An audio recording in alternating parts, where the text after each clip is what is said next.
Hi, welcome to Money Matters TV. We have a great show for you today and a really interesting guest, Terry Dougherty from Philadelphia City Rowing, which everybody loves to see the rowers on the Schuylkill.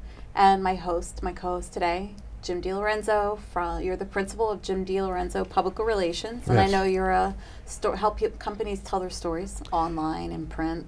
Right, I try to help people tell their stories. Everybody has a story to tell, but not everybody knows what the right story is to tell. So I help my clients find that right story, tell it to the world, and target audiences that will impact their bottom line.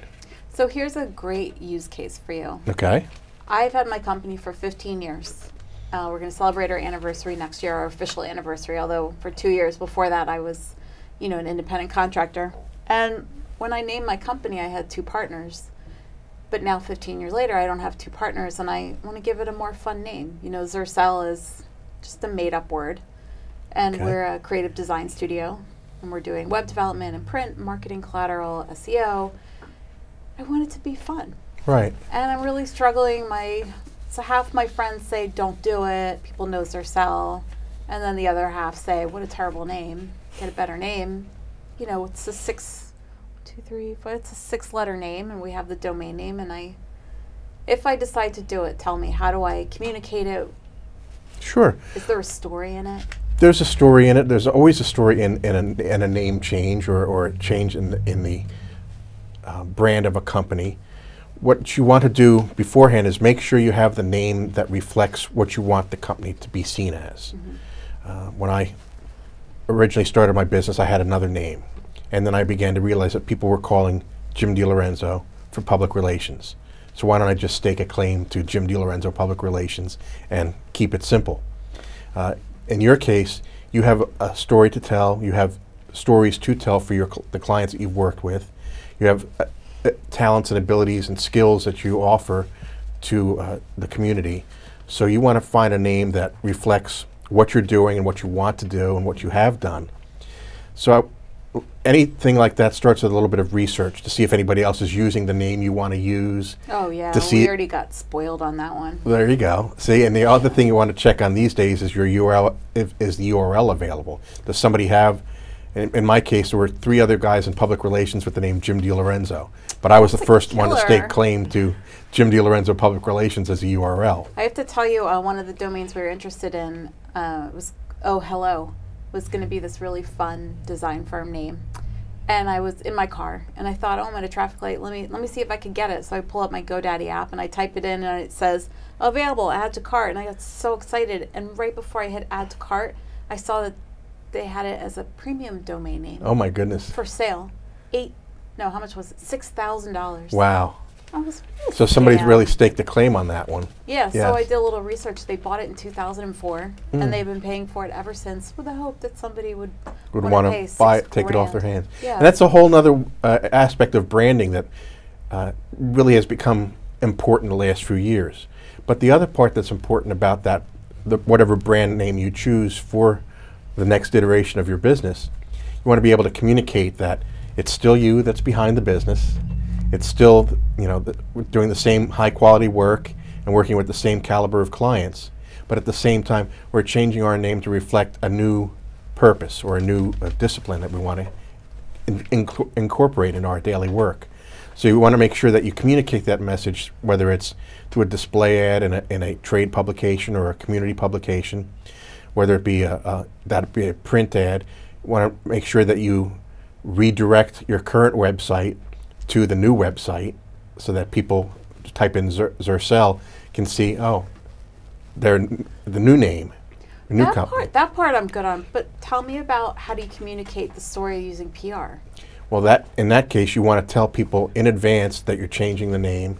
You want to have your story lined up so that someone like me can come along and say, okay, we're going to announce the story. When does the new name go live? We want to make sure that a week out or maybe 2 weeks out, we say starting on December 15th, we're going to be named Company B, and here's what we do, and here's why we did it. So you want to get the press release out. You want to get the social media campaign going. You want to get any video or audio that you want to incorporate. What do you think about like a build-up? it's coming, something's coming, stay tuned. I like that, but it really depends on the size of the business. Like some companies can get away with that because they have a large portfolio of brands and a large customer base. Other companies, consulting businesses, you want to communicate that with your customers and your prospects, but you don't necessarily want to tell the outside world that. So perhaps an email drip campaign where you're sending it out to your clients and your prospects and your past clients, where you can say, we're about to do something really big here, and it's going to be on January 3rd or whenever it's going to be, and here's how you can stay in tune and keep in touch with us to learn more. And you do that drip campaign perhaps over the course of 4 weeks leading up to it, so that people are starting to think, okay. To my clients do that. Right.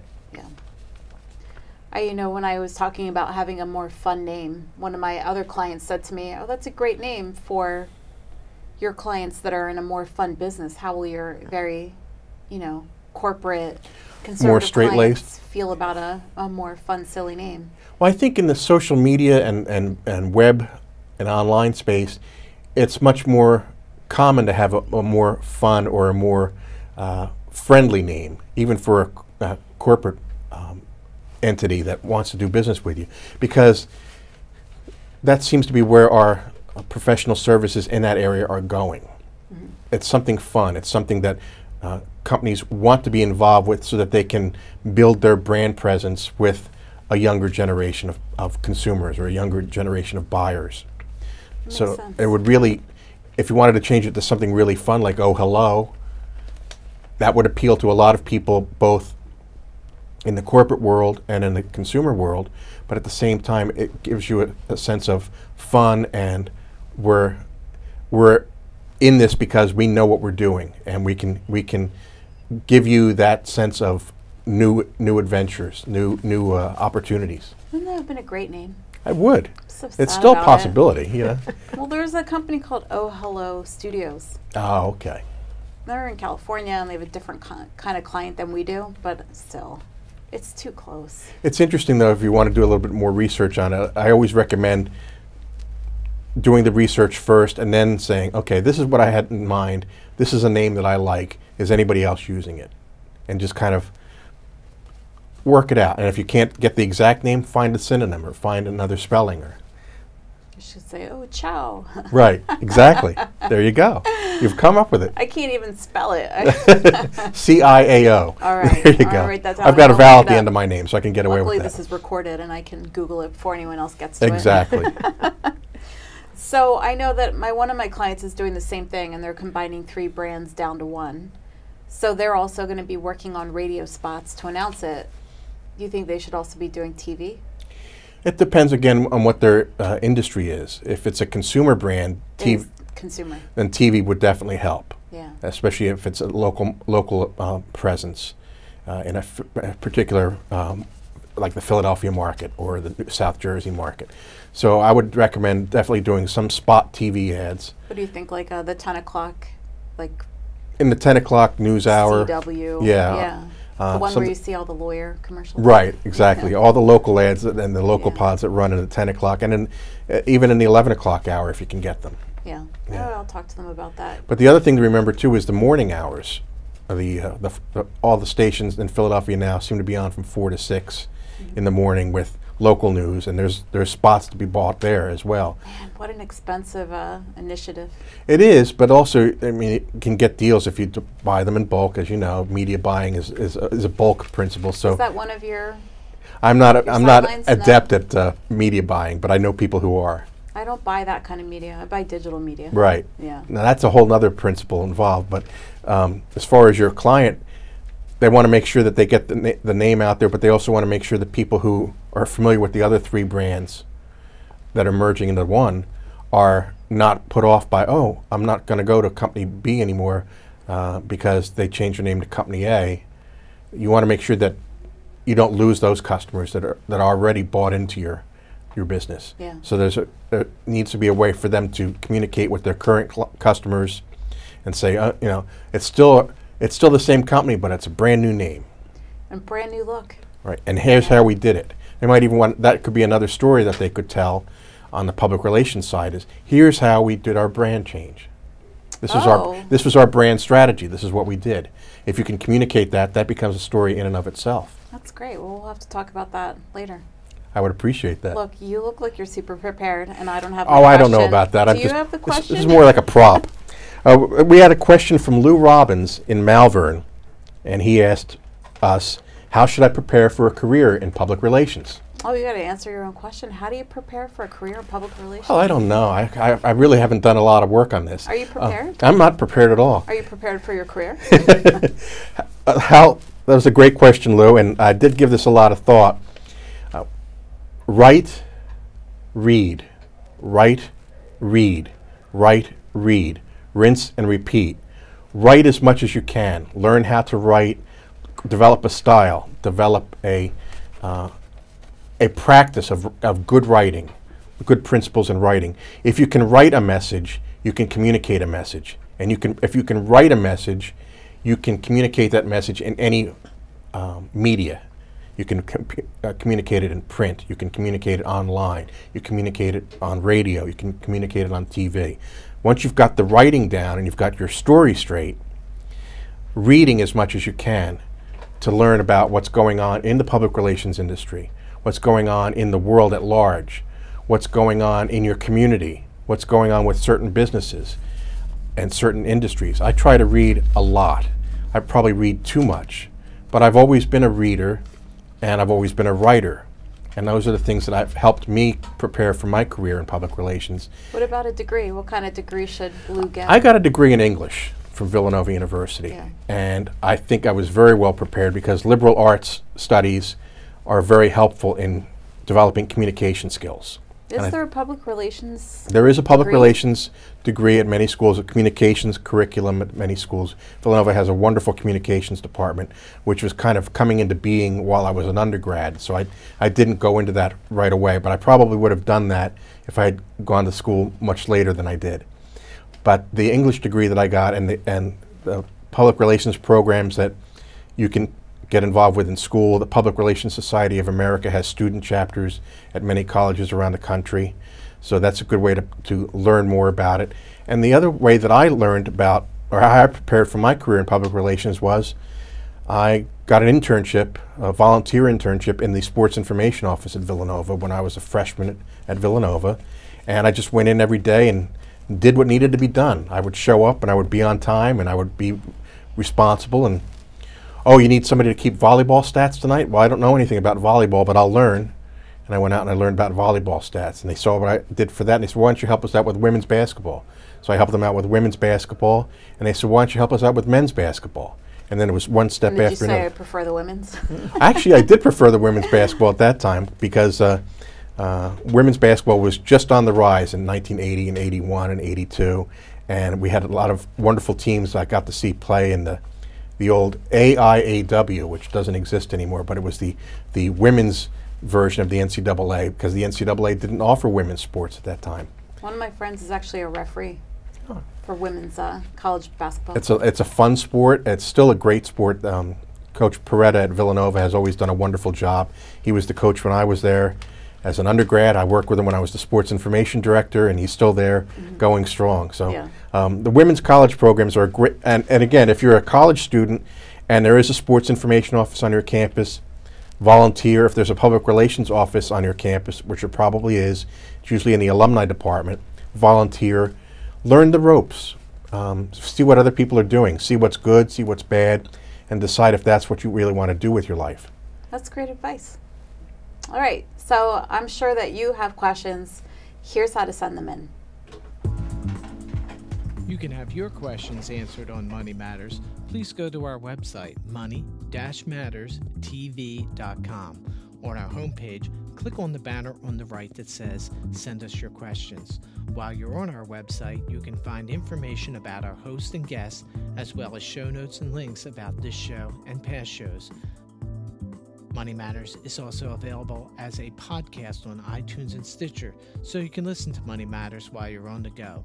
That website address, again, is money, M-O-N-E-Y, -matters, M-A-T-T-E-R-S, TV.com. I'm super excited for our guest. I'd like you to meet Terry Dougherty. She is the Executive Director of Philadelphia City Rowing. Hi, how you doing? Hi, Terry. Thanks for having me here today. Yeah, so I love seeing the rowers on the Schuylkill. I told you I was looking at a house where we could sit out on the deck and watch the rowers. Yes, it's a very up-and-coming sport, and PCR is very excited to be able to row on the Schuylkill. How did PCR start? Philadelphia City Rowing was founded in 2010 with the mission of empowering youth through the sport of rowing. Believe it or not, there are no public school teams in the city of Philadelphia, and the founders of PCR decided that they felt it was a great opportunity, and we use rowing as the hook to engage as many participants as we can from 7th through 12th grade. Where do you recruit them from? We recruit them. We try to target the most at-risk schools in the city of Philadelphia, but any public or charter school student is eligible to participate in our program. We pretty much operate all year long. We have a fall season, a winter season, a spring season, and then we offer Learn to Row in the summer. And it's all free of charge. Can adults go to the Learn to Row? No, unfortunately, we only work with 7th to 12th graders unless there's an adult in 7th or 12th grade. Really short adult.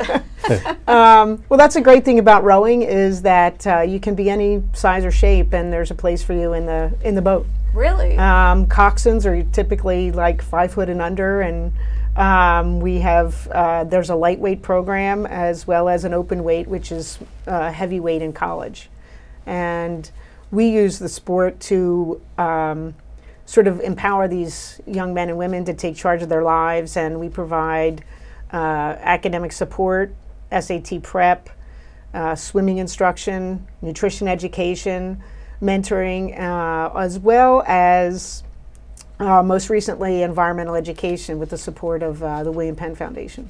It's pretty amazing. It's a pretty wide-ranging program. How did you get involved in it? I got involved. I've always been involved in athletics and recreation in the city of Philadelphia. I got to work at Penn and Temple and University of the Sciences, and always had a great belief in positive youth development through sports. Personally, was an athlete in college and lacrosse. Lacrosse and field hockey, actually, and I just love my experiences, and I felt that it was something that a lot of inner city kids can benefit from. And right now, like, youth sports is a big business, and there's a lot of money being spent on youth sports, and inner city kids can't afford it, and their parents don't have the money to put them in programs. And with rowing being such an up-and-coming sport, it was perfect timing for PCR to sort of lead this nonprofit. What makes you say it's an up-and-coming sport as opposed to my high school team had a rowing team? Well, like I said, there are no public school teams. And rowing, according to the NCAA, is one of the #1 scholarship sports. Oh. 1 in 2 women and 1 in 6 men get a scholarship for rowing. And with no teams from the inner city, those students are missing out on all those opportunities. So for PCR, that's one of the things that we really feel strongly about is the education component. And we're proud to boast that we have a 100% on-time graduation rate as opposed to the 62% that the school district has. And we have 100% of those kids are going on to pursue higher education, whether it's four-year school or community college. I want to ask more questions. I'm sorry. Is it an after-school program? Yes, essentially it's after school. We practice Tuesdays through Fridays from about 4 to 6:30, and then on Saturday mornings. And then in the spring, we have most of our races are on Sundays. So we have a lot of contact time with our participants, which in our minds, that means we have a better impact. And the kids need to get there on their own? Yes, the kids get there on their own. The program is free, so some kids we need to provide tokens for to get transportation. That's one of our biggest obstacles is the transportation and getting kids from all around the city. We have kids that come as far as Northeast Philadelphia and West Philadelphia that really have to take 1 or 2 or 3 buses to get there. You know, I think about I live in Fishtown, I think about some of my neighbors' kids would probably love it. It's definitely an interesting sport. we try to instill all the values that the sport develops, like perseverance and grit and teamwork and time management, in the kids, so that they take that away with them when they leave our program, whether they row or not. It's fantastic. How many kids are in the program right now? This past fall, we had the biggest enrollment ever to date. We had 95 participants in the high school program from 27 different high schools. And our middle school program, we had 45 participants from 18 different schools. Wow. Do the kids have a hard time connecting with each other? Amazingly, that's rivals? that's something that is actually really unique. To be down there and to watch these kids that don't know one another get in a boat. They're from all different backgrounds. Our program is very diverse. It meets the diversity of the city. And to have them all come together as one community and row together as a team, it's really special because they don't see each other. And they get to make these contacts. And when kids graduate from our program and we do a sort of an exit interview, like what was the best part, and they said meeting people from all different parts of the city that they would never have met before. How about that? That's neat. Yeah. How do you get money for your program? Well, we are. Since I assume it's free for the kids. It's right? free for the kids. About 85% of our budget is from private donors. We are lucky to have some very philanthropic individuals who believe in positive youth development through sports. And as our program grows and continues to grow, we need to develop a broader donor base. I'm not sure if you know how expensive the sport of rowing is. But our boats, a new boat is about $35,000. Oh, so unfortunately, PCR doesn't have any new boats. We have our newest boat is 2011, and which means they're probably heavier. no, it's not that they're heavier. It's just the cost of the boats. As in any sport, the equipment gets better and better as they work on it and technology improves. So we have a lot of boats that are 18, 20 years old. Wow. So for us, that's where we need to generate funds to cover the costs of getting new equipment. And what about where you keep the boats? Do you have a house on the? Unfortunately, we don't have a house, but we do have a yard, and we've been given the opportunity from the city and Parks and Rec and Fairmount Conservancy to renovate the yard. Currently, we're pretty packed in, and since our program keeps growing, when I started, we had 40 students from 11 schools, and that was in 2011. And now here we are, fast forward, having 95 participants, which obviously is overcrowding. That's and really exciting. It's exciting, it's great. She really blew that thing up. She really did. This winter and into early spring, we're going to renovate the boatyard, which will allow us to operate more safely and to continue to serve our expanding population. So no cover, though. No cover. We do have an indoor facility. We rent a facility at 2700 Girard Ave. We have about 35, 40 rowing machines there. And the nice thing about that is we have an academic space in the back where we have some computers and we provide the tutoring and SAT prep programs.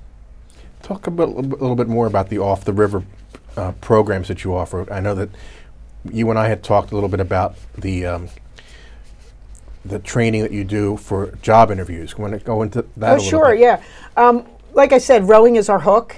And basically, we have academic support, which involves homework help, involves tutoring. We collect all the kids' grades every quarter to determine whether they're in good standing. We ask them to have a 2.75 or higher. Will you kick them out if they're? No, we actually will keep them off the water, and we keep them off of training until they work with us to improve their grades. So you'll keep them in the classroom setting? Yes. We've had to do that a few times, but a lot of rowers are overachievers, so they really push themselves hard, and we've been lucky to not have too many kids really struggle. And we collaborate with Drexel University Medical School to provide tutors, and we work with JEV's tutoring service for the SAT prep program.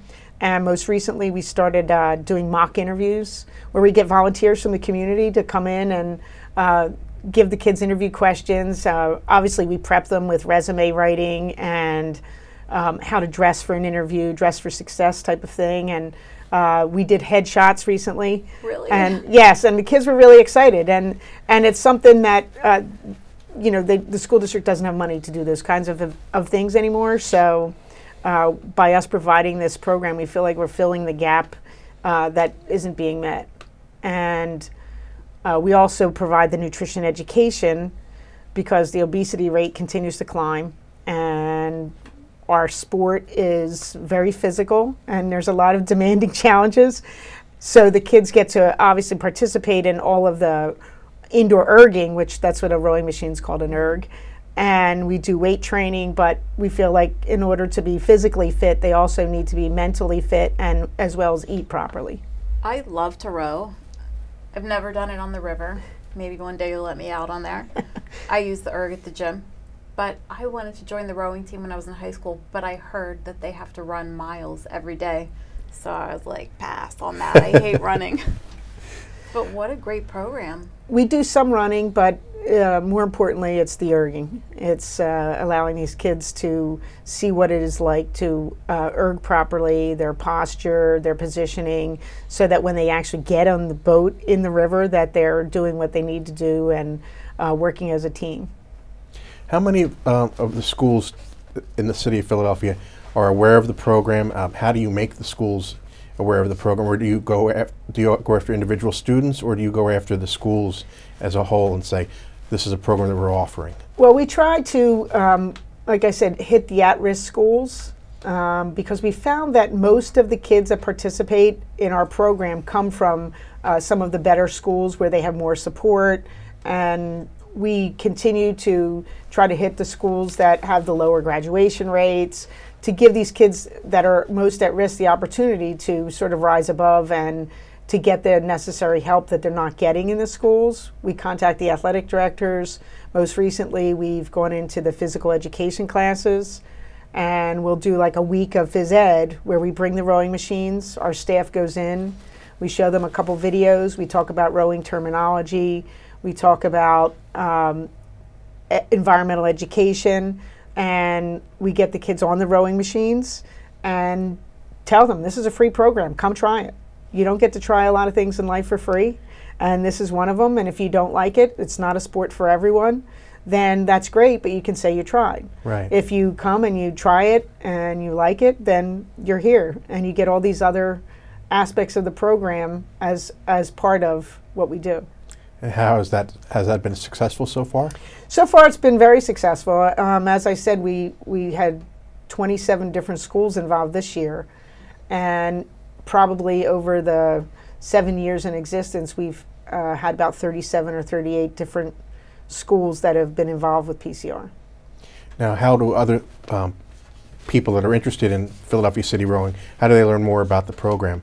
I think you've had a new website designed? Yes, actually, through the William Penn Foundation, we have a new brand as well as a new website.